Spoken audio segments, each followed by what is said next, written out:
दोस्तों, इस कहानी की शुरुआत होती है 27 सितंबर 2023 को। उत्तर प्रदेश में एक जिला है बांदा। बांदा जिले में एक थाना है मटौन थाना, और इसी मटौन थाने में एक गांव है चमराहा गांव। 27 सितंबर 2023 की ये बात है। चमराहा गांव में सुबह सुबह कुछ लोग प्रतिदिन की तरह टहलने निकले थे। टहलने के दौरान उनको एक अजीब सी चीज दिखाई देती है। दरअसल गांव के जितने कुत्ते थे एक झाड़ी के पास जा जाकर रुक रहे थे और भौंक रहे थे। अब ये चीज जब गांव वाले देखते हैं तो उन्हें लगा शायद कोई जानवर मर गया होगा, इसलिए कुत्ते वहां जाकर रुक रहे हैं। अब गांव वालों को लगा कि अगर कोई जानवर मरा भी है तो कुछ दिनों में बदबू करेगा, तो इससे पहले कि बदबू फैले इस जानवर को यहाँ से हटा देना चाहिए। बस इसी उम्मीद के साथ गांव वाले उस झाड़ी के पास जाते हैं। अब जब गांव वाले झाड़ी के अंदर देखते हैं तो अंदर एक महिला की बिना कपड़ों के, बिना सर के और बिना उंगली की डेड बॉडी मिलती है। यानी एक डेड बॉडी जिसके तन पर ना तो कोई कपड़ा था, ना ही धड़ के ऊपर का सर था और ना ही हाथों में कोई उंगलियां थी। अब ये चीज जैसे ही गांव वालों ने देखा, देखने के बाद पहले तो उन्होंने आनंद फानंद में पुलिस को फोन किया। मटौन थाना मौके पे भागा भागा पहुंचा। पहुंचने के बाद पुलिस वाले भी बॉडी देख के दंग रह गए, क्योंकि आमतौर पर डेड बॉडी मिलना आम बात है, लेकिन इस हिसाब से बॉडी मिलना, और वो भी खासकर एक महिला की बिना कपड़ों की, बिना सर की और बिना उंगली की, वो आम बात नहीं थी। यह पुलिस वालों के लिए भी एक सर चकरा देने वाला मामला बन गया था। जब पुलिस वाले घटनास्थल की जांच कर ही रहे होते हैं कि लगभग घटनास्थल से 100 मीटर दूर एक महिला की सर मिलती है, जो कि काफी बुरी स्थिति में होती है, जिसे पहचानना भी मुश्किल था।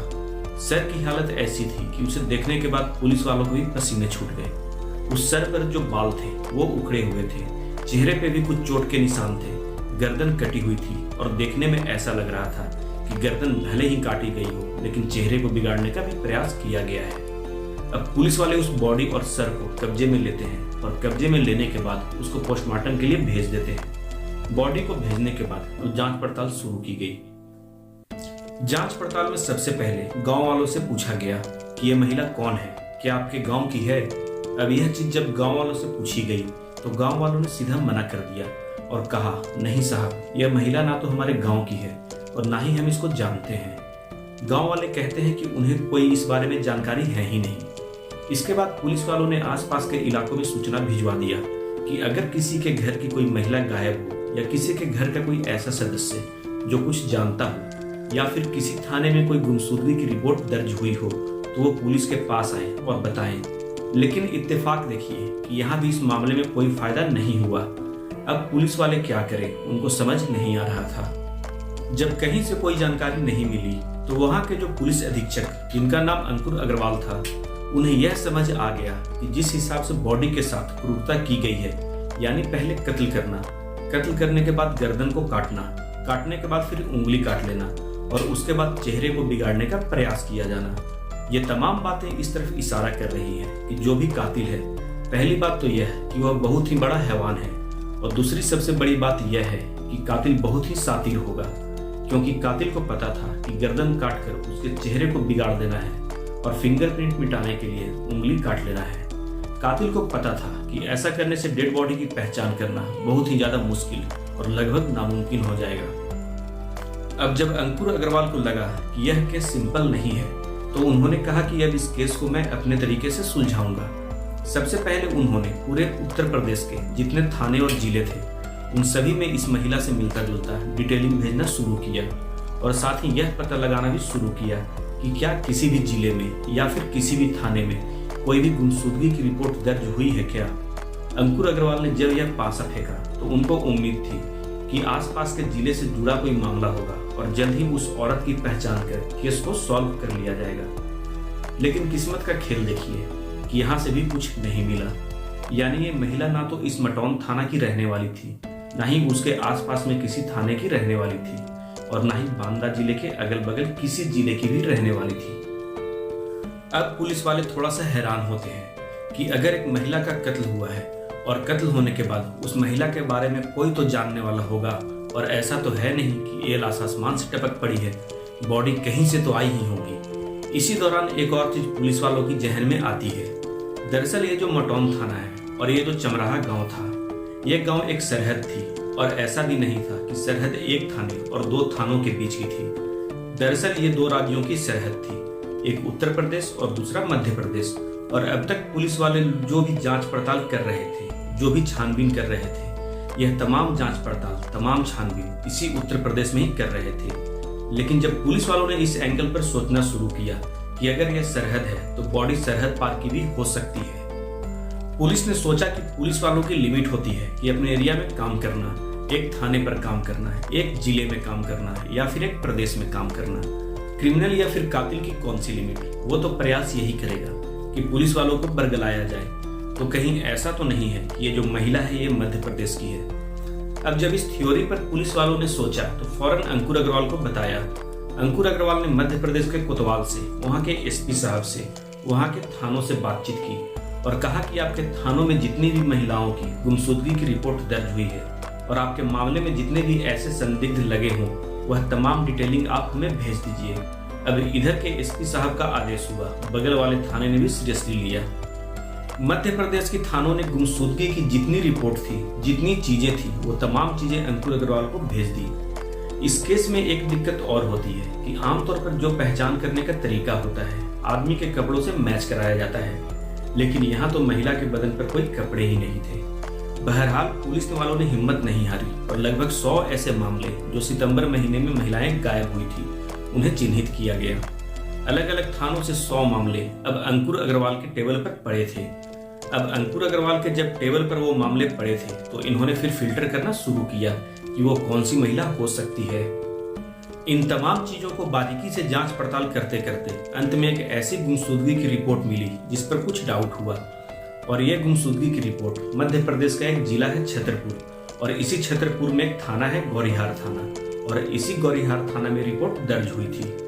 फौरन पुलिस ने गौरीहार थाने में कांटेक्ट किया और कहा कि इस रिपोर्ट के बारे में आप हमें बताइए।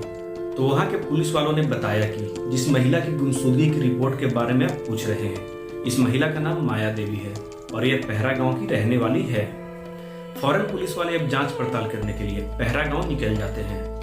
माया देवी की गुमशुदगी की रिपोर्ट को बारीकी से खंगालने पर अंत में जो संदिग्ध निकल के सामने आते हैं, वो संदिग्ध कोई और नहीं, गायब हुई माया देवी के परिवार वाले ही होते हैं। जैसे उसका पति राजकुमार, उसके दोनों बच्चे सूरज और ब्रिजेश और एक भतीजा। अब फौरन अंकुर अग्रवाल माया देवी के पति, उसके दोनों बेटे और भतीजे को बांदा जिला लाते हैं। लाने के बाद जब इनसे सख्ती से पूछताछ की जाती है तो ये सारे लोग फूट फूट के रोने लगते हैं और रोने के बाद पूरी कहानी बताते हैं। और इस कहानी के हिसाब से कहीं न कहीं पुलिस वाले भी सोच में पड़ जाते हैं कि ऐसा कैसे हो सकता है। दरअसल जो माया देवी थी, 2014 में उसकी शादी हुई थी। शादी होने के बाद पति से ज्यादा बनी नहीं और उसने अपने पति को छोड़ दिया था। पति को छोड़ने के बाद अकेली जीवन गुजारने लगी और इसी अकेले जीवन गुजारने के दौरान माया देवी की मुलाकात राजकुमार अहिरवार से होती है। राजकुमार अहिरवार पहले से शादीशुदा था, उसकी पत्नी की मौत हो चुकी थी। पत्नी ने जाते जाते 2 बच्चों की जिम्मेदारी राजकुमार के ऊपर छोड़ दी थी। अब इधर राजकुमार भी अपने बच्चों को अच्छी जिंदगी देने की कोशिश कर रहा था। इसी दौरान उसकी मुलाकात माया देवी से हुई। मुलाकात के दौरान जब बातचीत आगे बढ़ी तो राजकुमार को माया का नेचर बड़ा अच्छा लगा। राजकुमार ने भी सोचा कि मेरे जो बच्चे हैं उन्हें माँ का प्यार मिल नहीं रहा है, अगर माया से मेरी शादी हो जाए तो शादी होने के बाद बच्चों को माँ का प्यार मिल जाएगा। इधर माया के आसपास भी कोई है नहीं, सर पर छत नहीं है, तो माया को भी एक सहारा मिल जाएगा, दोनों ही खुश रहेंगे। राजकुमार ने सोचा कि एक बार माया से बात करते हैं। उसने माया से बात की, माया ने भी हाँ बोल दिया। इसके बाद माया और राजकुमार ने शादी कर ली। उसके बाद एक छत के नीचे माया, राजकुमार और राजकुमार की पहली पत्नी से दोनों बच्चे सूरज और ब्रिजेश रहने लगे। अब सारे लोग हंसी खुशी से रह रहे थे, ना कोई कलह थी और ना ही कोई झगड़ा। लेकिन जैसे जैसे वक्त गुजर रहा था एक और चीज घर में होने लगी थी। दरअसल राजकुमार का जो बड़ा बेटा था वह तो बहुत खुश था, लेकिन जो छोटा बेटा ब्रिजेश था वह थोड़ा परेशान रहने लगा। अब छोटा बेटा जब परेशान रहने लगा तो फिर पिता ने पूछा कि बेटा क्या हुआ, तुम्हें कोई परेशानी है क्या? अब जब ये सवाल पिता पूछे तो बेटा आनाकानी करने लगे कि नहीं पिताजी, कोई बात नहीं, कोई दिक्कत नहीं है, मैं ठीक हूँ। लेकिन लगातार छोटा बेटा ब्रिजेश इधर परेशान रहने लगा था। कायदे से अब नई माँ आ गई थी तो बेटा को खुश रहना चाहिए था, लेकिन फिर भी वह परेशान था। पिता को थोड़ा सा डाउट हुआ। डाउट होने के बाद उसने फिर पूछा।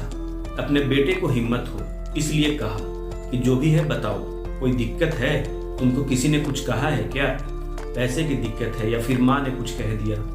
यह सुनकर छोटा बेटा अचानक से रोने लगता है और रोते हुए कहता है कि पापा, आपने जिस औरत से शादी की है वह अच्छी औरत नहीं है।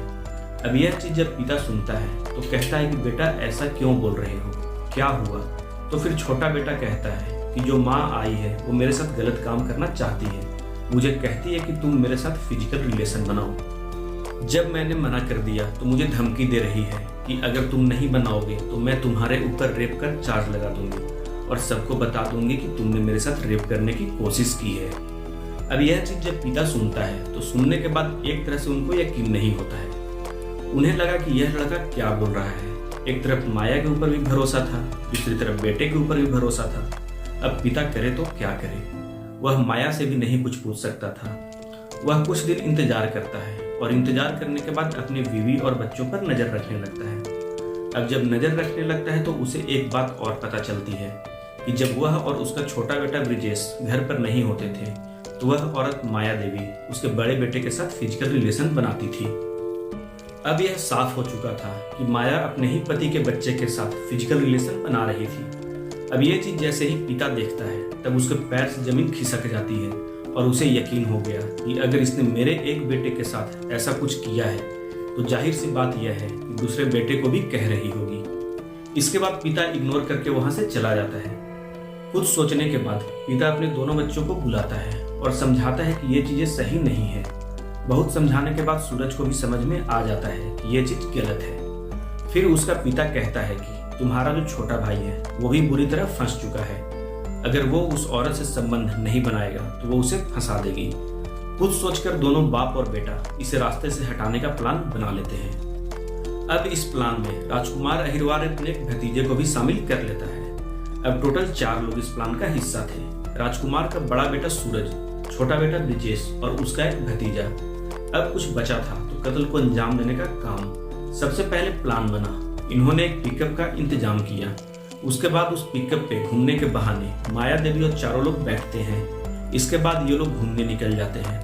काफी दूर जाने के बाद एक सुनसान जगह देखकर माया देवी को उतारते हैं और उसका गला दबाकर माया देवी का कत्ल कर देते हैं। अब मर्डर करने के बाद बचना कैसे है, इसका प्लान इन्होंने पहले ही बना लिया था। अब ये लाश को लेकर निकलते हैं उत्तर प्रदेश के बॉर्डर की तरफ। बॉर्डर पार करने के बाद ये पहुंचते हैं बांदा जिले में। बांदा जिले में जो पहला गांव था वहीं पे सुनसान जगह देखकर माया देवी की डेड बॉडी को पिकअप से उतारते हैं और जमीन पर लिटा देते हैं। उसके बाद फिर पिता कुल्हाड़ी निकालता है और उसी गर्दन को काट देता है। गर्दन को काटने के बाद फिर मन में एक डर था कि कहीं ऐसा तो नहीं कि फिंगरप्रिंट से कोई राज खुल जाए, इसलिए उन्होंने फिर उसकी उंगलियां भी काट दी। फिर चारों डिसाइड करते हैं कि अगर हम गुमशुदगी की रिपोर्ट नहीं लिखाएंगे तो वहां हम फंस सकते हैं, इसलिए हमें रिपोर्ट लिखानी पड़ेगी। और रिपोर्ट लिखवाने के बाद पुलिस वाले आसपास के इलाकों में पता करेंगे, तो फिर ऐसा करते हैं कि बॉडी की पहचान भी ना हो। इसके लिए फिर उन्होंने डेड बॉडी के जितने कपड़े थे वो तमाम कपड़े भी उन्होंने उतार लिए। इसके बाद फिर कटी हुई गर्दन को वहां से लेके निकलते हैं और सबसे पहले उसके चेहरे को पत्थर से खराब करते हैं और वहीं पर फेंक देते हैं। उसके बाद वहां से चारों अपने घर आ जाते हैं और आने के बाद फिर पुलिस स्टेशन जाते हैं और गुमशुदगी की रिपोर्ट दर्ज करवा देते हैं। अब इधर ये तमाम चीज जब पुलिस वाले सुनते हैं तो सुनने के बाद पुलिस वालों को भी अपने कानों पर यकीन नहीं हो रहा था। वो सोच रहे थे कि एक महिला इस कदर कैसे कर सकती है कि जिस इंसान से उसकी शादी हुई है उसी के बड़े बेटे से वह संबंध बना रही है, दूसरे बेटे से वह जबरदस्ती कर रही है, साथ ही इस कदर पागल है कि वह कह रही है कि अगर तुम संबंध नहीं बनाओगे तो मैं तुम पर अटेम्प्ट टू रेप का चार्ज लगवा दूंगी। ये मर्डर की गुत्थी सुलझाने के बाद यूपी पुलिस उन चारों पर कानूनी प्रक्रिया के तहत एक्शन लेती है और इन्हें कोर्ट में पेश करती है। फिलहाल अभी इन तमाम लोगों को कोर्ट ने जेल भेजा है। जांच पड़ताल होगी, मुकदमा चलेगा, फिर जो होगा वो तो होगा ही। लेकिन बड़ी ताज्जुब की बात है कि एक महिला एक आदमी से शादी करती है और उसके ही बेटों से संबंध बनाती है, तो आखिर यह किस टाइप की महिला रही होगी। खैर, यह थी पूरी कहानी। मिलते हैं एक बार फिर से अगली वीडियो में एक और ऐसे ही सच्ची कहानी के साथ। जाने से पहले वीडियो को लाइक और चैनल को सब्सक्राइब जरूर कर लीजिएगा। तब तक के लिए जय हिंद, जय भारत।